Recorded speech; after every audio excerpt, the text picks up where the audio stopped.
تعلق فرصت کا نہیں، توجہ کا محتاج ہوتا ہے۔ کامیابیوں کے دروازے شروع میں تنگ ہوتے ہیں، کشادہ راہیں انسان کو دھوپ چھاؤں دیکھنے کے بعد ملتی ہے۔ اگر زندگی کبھی روشنیوں کا تحفہ دے تو انہیں مت بھولنا جنہوں نے کبھی آپ کے اندھیرے بانٹے تھے۔ مجھے فرصت ہی کہاں کہ موسم سہانا دیکھوں، میں اپنے موبائل سے نکلوں تو زمانہ دیکھوں۔ ایسے لوگ کبھی کامیاب نہیں ہوتے جو ایک دوسرے کی جڑیں کاٹنے میں مصروف ہوتے ہیں اور حسد کی آگ میں جلنا ان کا مقدر ہوتا ہے۔ ہمیں ایک لمبے عرصے تک کتابیں پڑھائی اور رٹائی جاتی ہے، لیکن حقیقی زندگی کا ایک ورق بھی ان کتابوں میں درج نہیں۔ قدرت کا ایک بہت انوکھا اصول ہے، جب آپ کسی کی جڑیں کاٹتے ہیں تو آپ کے اپنے درخت میں پھل لگنا بند ہو جاتا ہے۔ فاصلوں سے کبھی فرق نہیں پڑتا اگر رشتوں کی جڑیں مضبوط ہوں۔ اگر تعلق میں اداکاری کی بجائے وفاداری کا معاملہ رکھا جائے تو ہر رشتہ بہت انمول ہو جائے گا۔ جب وقت پر دو لفظ بھی کہے نہ جا سکے تو وقت گزرنے پر لمبی چوڑی کہانیاں سنانے کا کوئی فائدہ نہیں ہوتا۔ بعض اوقات والدین بھی ایسا دکھ دیتے ہیں اولاد کو جس دکھ کا زخم بھرنے میں عمر بیت جاتی ہے۔ اگر خود سے زیادہ کسی اور پر اعتبار کرو گے تو وہ آپ کو کسی وقت ضرور دھوکہ دے گا۔ بے شک انسان کو قبر میں اس کی اولاد کی نیکی کی خبر دی جاتی ہے تاکہ اس کی آنکھیں ٹھنڈی ہوں۔ حضرت محمد صلی اللہ علیہ وسلم نے فرمایا، افضل ایمان یہ ہے کہ تمہیں اس بات کا یقین ہو تم جہاں بھی ہو خدا تمہارے ساتھ ہے۔ خطرناک وہ ہوتے ہیں جو اندر سے بدصورت ہوتے ہیں، چیزوں کی بدصورتی کسی کو نقصان نہیں پہنچاتی۔ رحم کرو تاکہ تم پر رحم کیا جائے۔ ہر انسان الگ ہوتا ہے، خود کو نکھارنا اور سنوارنا اچھی بات ہے، مگر یہ سب اپنے لیے کرے، کسی بے پرواہ انسان کے لیے نہیں۔ دنیا میں جو کاشت کرو گے آخرت میں وہی کاٹو گے۔ وہ بلندی کس کام کی جس پر انسان چڑھے اور انسانیت سے گر جائے۔ میٹھا بولنے کا زہر بھی بک جاتا ہے جبکہ کڑوا بولنے کا شہد بھی نہیں بکتا۔ دعاؤں کے روپ میں ملنے والی محبتیں بہت قیمتی اثاثہ ہوتی ہیں۔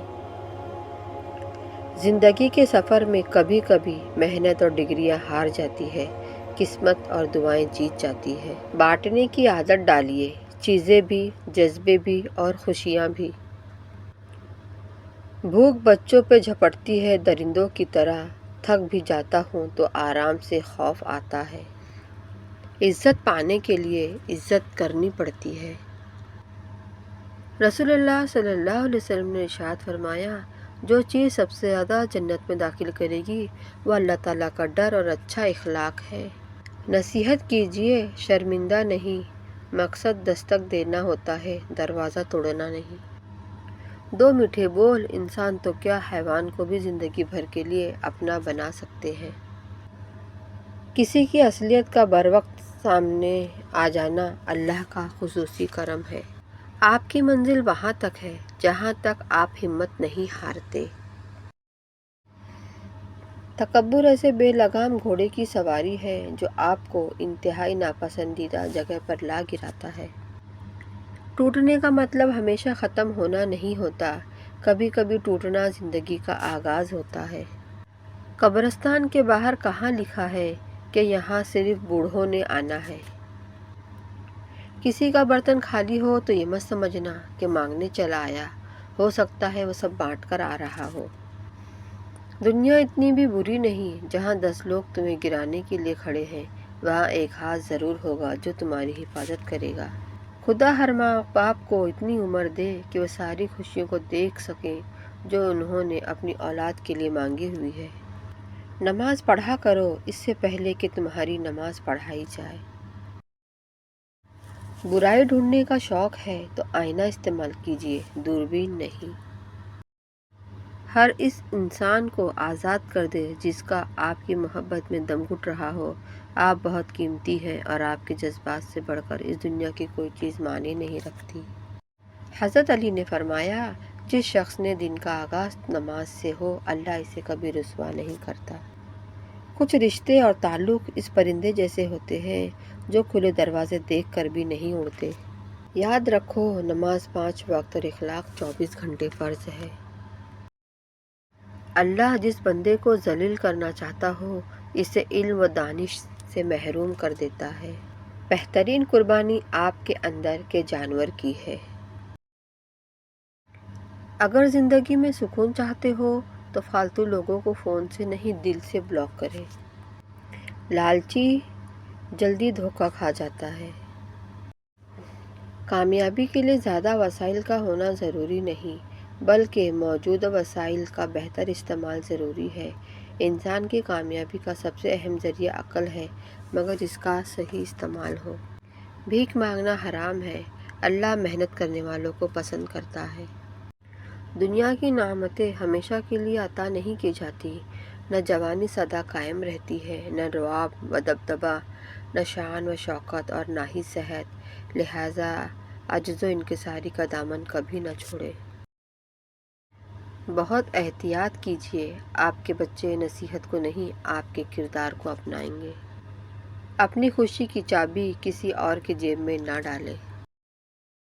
مولا علی نے فرمایا، ہر شخص کا غم اس کی ہمت کے مطابق ہوتا ہے۔ تمہارے نصیب کا تم ہی کو ملے گا، پھر چاہے وہ 2 پہاڑوں کے درمیان ہی کیوں نہ ہو۔ لوگوں کو اپنی مخلصی کی صفائیاں دینا بند کر دیں، کیونکہ آپ مکھیوں کے قائل نہیں کر سکتے، پھول کچرے سے زیادہ خوبصورت ہیں۔ علم نہ رکھنے والا چھوٹا ہے، اگرچہ بوڑھا ہو، وہ عالم بڑا ہے، اگرچہ کم عمر ہو۔ تمہارا یہ صبر، یہ مانگنا یوں ہی نہیں ہے، اللہ تمہیں نوازے گا، اللہ نے وعدہ کر رکھا ہے۔ اللہ کو چاہنے والا نکھر جاتا ہے، دنیا کو چاہنے والا بکھر جاتا ہے۔ اے مالک کن فیکون، تھک چکی ہوں، میرے لیے معجزے کر دے۔ بے شک وہ مجھ پر بہت مہربان ہے۔ انسان جب اپنی خواہشات اور ضروریات محدود کر لیتا ہے تو پھر اسے جھوٹ بولنے کی ضرورت ہی پیش نہیں آتی۔ مجھ سے کسی نے کہا، حسن کی مثال دو، میں نے قلم اٹھا کر محمد صلی اللہ علیہ وسلم لکھ دیا۔ صبر کرے، بہترین وقت بھی آئے گا، بے شک مشکل کے ساتھ آسانی ہے۔ اے شہنشاہوں کے شہنشاہ، اے بادشاہوں کے بادشاہ، رب ہماری پریشانیوں کو خوشیوں میں بدل دے۔ اللہ پاک کا بنایا ہوا ہر شخص مکمل اور خوبصورت ہے، خامی اور کمی تو ہمارے اخلاق اور رویوں میں ہے۔ اچھے وقت کی ایک خامی ہے کہ جلدی گزر جاتا ہے، اور برے وقت کی ایک اچھی بات ہے کہ ہمیشہ نہیں رہتا۔ تمہاری تنہائی تمہیں جس طرف مائل کرتی ہے، بس وہی تمہارے اندر کی حقیقت ہے۔ نبی کریم صلی اللہ علیہ وسلم نے فرمایا، گناہوں سے توبہ کرنے والے ایسے ہیں جیسے اس نے کبھی گناہ کیا ہی نہ ہو۔ زندگی اس کے لیے مت گزارو جس کے لیے تم زندہ ہو، بلکہ اس کے لیے گزارو جو تمہارے لیے زندہ ہے۔ عقل کو پاک کرنے میں تعلیم سب سے بڑی مددگار ہے۔